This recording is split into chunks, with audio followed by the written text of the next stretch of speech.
The purpose of the project was to introduce flexible manufacturing for Nissan. So we were looking at investigating different flexible grippers and also vision systems to identify parts on the assembly line.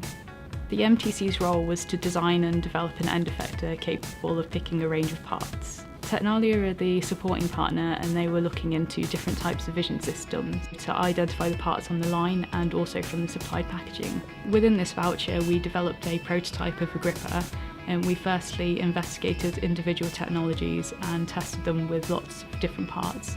And once we successfully tested them, we combined all the technologies together to develop one big flexible gripper, and the smallest parts being switches weighing about 20 grams and the largest parts being large flexible cables weighing about 1.5 kilograms with the same gripper.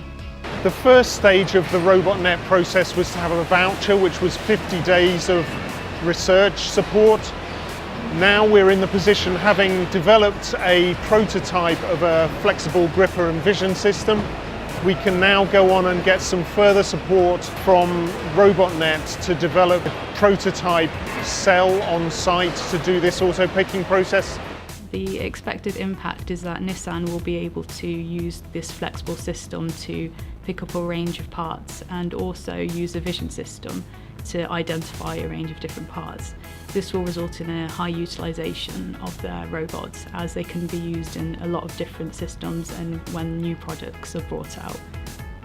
Nissan has benefited from this project by gaining valuable insight into the world of flexible manufacturing, and not only have they seen a lot of new different gripping technologies in combination, but also how vision systems can be used in collaboration with the robot.